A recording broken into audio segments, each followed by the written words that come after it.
How you doing, Mr. President? Hi, Kelly. One of the many great things you did in your first term was put America first. One of the many great things you did. That isn't the case in the last few years, which is evident with the unnecessary billions of dollars in foreign aid we have given specifically to Ukraine. So what is going to be the solution to fix all of that spending? Thank you very much, Kelly. Appreciate it. I like that question. I like this guy. I can tell. But he's a man of common sense. I'm a man of common sense. You know, they say you're conservative, you're liberal, you're this, you're that. No, we're people of common sense. We need borders. We don't want to give foreign aid to countries that hate us. I mean, we're giving foreign aid to countries that hate us. If you look at the numbers in terms of the billions and even trillions of dollars that we give to foreign aid, and yet we don't protect our own border. We don't protect our own military.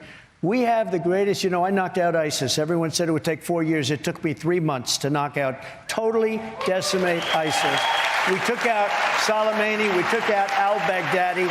We did a job like nobody's ever done. So you wouldn't be in favor of giving $60 billion more for Ukraine? Because they said without that money, Ukraine will definitely lose the war, which would then empower Vladimir Putin and endanger our allies. And I guess the thing that bothers me most, it would have never happened if I were president. Well, it did happen, so what are you going to do about it? But it would have never happened. Putin would have never done it for two reasons. Number one, I said, don't do it.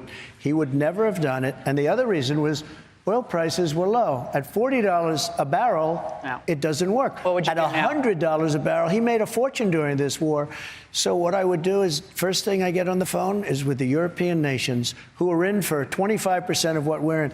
We're in for over $200 billion. They're in for $35 billion. We spent about $100 billion so far, but it will be $160. It's a difference of $150 billion.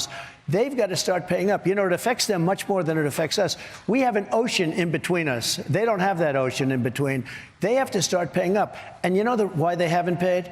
Because nobody asked him. Biden doesn't call. Does Biden lie awake at night, sleeping, cursing? He turns for another reason, not for the reason we're talking about. Sweating, saying, we got to get more. We've got to get them to pay up because there's $150 billion difference. I feel very bad. Remember this. You're really up against a war machine in Russia. Russia, what they do? They defeated Hitler. They defeated Napoleon. You know, they're a war machine. They're a much bigger country. Orban, who I think is a fantastic guy. A lot of people don't like him because he's a little bit on the tough side. He is the prime minister of Hungary. And he said, and he came out very strongly, they asked him, what's going on? The whole world is collapsing. He said, if the United States elects Donald Trump, it'll all end. Everybody was afraid of Donald Trump. It'll all end. And I believe that's true. Nancy, your good friend, your very good friend, Nancy Pelosi, was on MSNBC earlier today with your other good friends, accusing you of something which took my breath away. Watch. What does he have on Donald Trump that he have to constantly be catering to Putin, telling Putin, go into these countries, NATO countries? I think it's probably financial.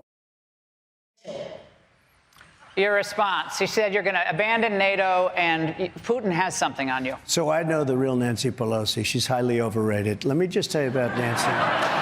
I went in. It's all sound bites. You know, with them, it's all misinformation. Everything is dis and mis. Little difference.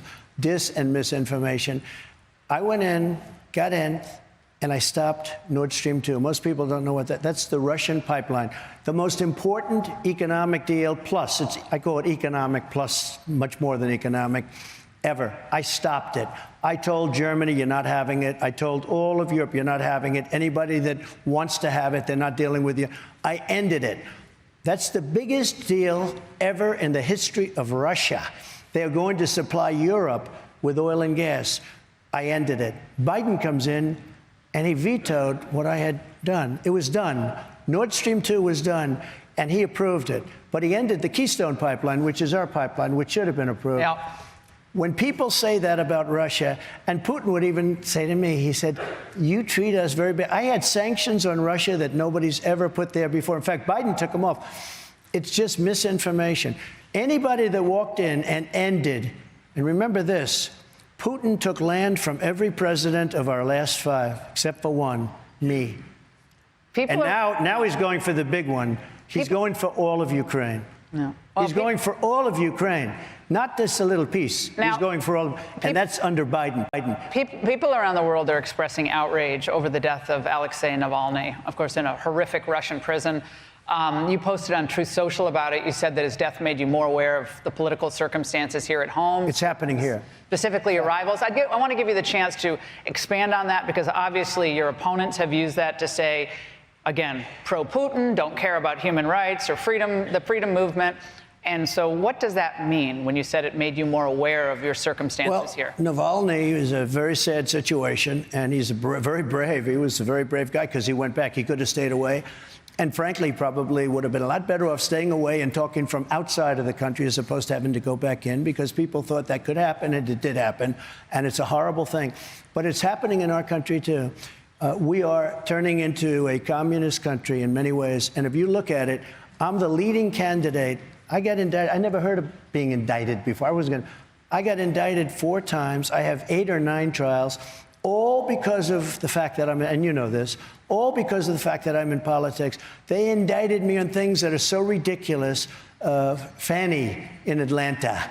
We'll get into that. We're going to get into that in a moment. But we're going to get into my favorite DA in a moment. But do you see yourself as a potential political prisoner in the United States, because that's their goal, is to put you in jail behind your bars, right, for the rest of your life? If I were losing in the polls, they wouldn't even be talking about me, and I wouldn't have had any legal fees. If you had retired from politics, would all these cases... If I were out, I think, although they hate me so much, I think if I got out, they'd still, let's pursue this guy. We can't stand this guy. Look, I won an election that wasn't supposed to be winnable. I then did much better the second time. I won't get into it, but I did because of Fox. But I did a much better job the second time. We got millions and millions of more votes the second time. And now we're doing much better than we did the second time and the first time, almost put together. Are you a potential political prisoner, sir? Well, I think because of the fact that I'm doing so well, that I'm beating Biden at a level that they've never seen before. This is not supposed to happen. You know, it's much easier for a Democrat to run. Much easier than a Republican. We're going to take a quick... They're trying to damage me so they can win another election. They want to do you ever just say to yourself, you know, I'm done. This is what they... Why? A lot of people would have said, I'm going to come out. Why are you staying in this? I can't, because I want to make America great again. It's not great right now, and we can do that. We can do that. Laura, we can do it. We can get it fixed. It's harder now. It would have been so much easier if we just finished off that. Everything would have been so perfect. We had the border set. Everything was set to rock and roll. We had no inflation. So you feel like you have an obligation to America? I do. Because it's all coming in on you now. If I didn't, from criminal to civil to the money. Oh, I got everything. I've become an expert at law. If I didn't run, I wouldn't have any of these lawsuits. You know that. None of them. They would have gone on to the next. And look, Nikki has no chance. But if she ever did, they would go after her the same way. These are vicious people. These are vicious, sick people. They're sick. And this judge is sick.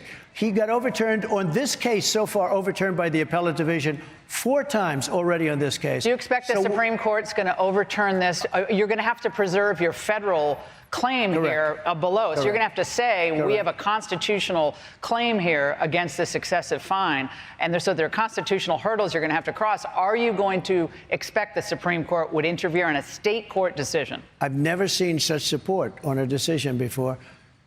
Truckers, everybody, they're saying, we're not going to deal in New York. People are leaving New York. I've never seen support like this.